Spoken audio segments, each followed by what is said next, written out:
നമ്മൾ സ്നേഹിച്ച് ലാളിച്ച് വളർത്തുന്ന നമ്മളെ കുട്ടികളില്ലേ, അവർ തന്നെ ഒരു ദിവസം നമ്മളെ കുറ്റം പറയുന്ന ഒരു ദിവസം വരും. ഞാൻ ഉദാഹരണം വെച്ച് പറഞ്ഞുതരാം. ഒരിക്കൽ ഞങ്ങളൊരു ഫാമിലി ഫംഗ്ഷനിൽ എല്ലാവരും ഭക്ഷണം കഴിച്ച് അവനവന്റെ പ്ലേറ്റ് കഴുകി വെക്കുമ്പോൾ ഒരു 15 വയസ്സുകാരന്റെ കയ്യിൽ പ്ലേറ്റ് ഇല്ല. ഞാൻ വിളിച്ചു, നിന്റെ പ്ലേറ്റ് എഴുതാന്ന് വെച്ചു. അപ്പൊ അവൻ പറഞ്ഞു, എന്റെ പ്ലേറ്റ് എന്റെ ഉപ്പ കഴുകി വെക്കുന്നതാണ്.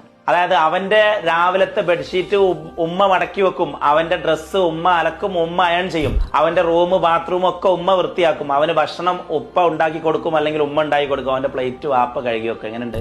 നമുക്ക് തോന്നുന്നു നമ്മളെ കുട്ടികളെ നമ്മൾ ഭയങ്കര ലാളിച്ച് എന്താന്ന് പറയാ, അവളെ സ്നേഹത്തോടു കൂടി വളർത്താണ്, നല്ലതാണ്. നല്ല ഇവൻ ഇനി കടക്കാൻ പോകുന്ന +2 കഴിഞ്ഞാൽ കോളേജിലെ സ്ട്രെസ് താങ്ങാൻ കഴിയില്ല.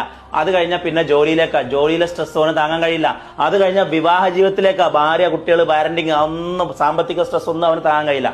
അന്ന് അവനിങ്ങനെ ജീവിതത്തിൽ എന്ത് ചെയ്യണം എന്നറിയാതെ ഇങ്ങനെ എന്തായാലും പറയാ ഒരു അന്താളിച്ച് നിൽക്കുന്ന ഒരു സമയമുണ്ട്. അപ്പൊ അവൻ പറയും, എന്റെ ജീവിതത്തിൽ ഇങ്ങനെ ആക്കിയത് എന്റെ പാരന്റ്സ് ആണ്, എന്നെ ഒന്നും പഠിപ്പിക്കാതെ ഒന്നും ചെയ്യാൻ വിടാതെ എനിക്കൊന്നും അറിയാത്ത ഒരാളാക്കി എന്നെ മാറ്റിയത് എന്റെ പാരന്റ്സ് ആണ്, എന്റെ എല്ലാ പരാജയത്തിനും കാരണം പാരന്റ്സ് ആണെന്ന് അവൻ ഒരു കാലത്ത് കുറ്റപ്പെടുത്തും. അതുകൊണ്ട് തന്നെ തുടക്കത്തിലൊക്കെ നമുക്ക് തോന്നും നമ്മൾ ക്രൂരന്മാരാണെന്ന്. അങ്ങനെയല്ല.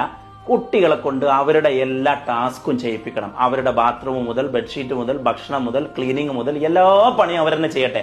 അപ്പോഴേ അവർ ജീവിക്കാൻ പഠിക്കുള്ളൂ. അതല്ലെങ്കിൽ നമ്മൾ അമിതമായി ലാളിച്ച് വളർത്തി കഴിഞ്ഞാല്, ഓമനിച്ച് വളർത്തി കഴിഞ്ഞാല് അവർ വിദ്യാഭ്യാസമുള്ള, ജീവിക്കാൻ അറിയാത്ത ഒരു എഡ്യൂക്കേറ്റഡ് ഇഡിയറ്റ്സ് ആയി മാറും അവർ.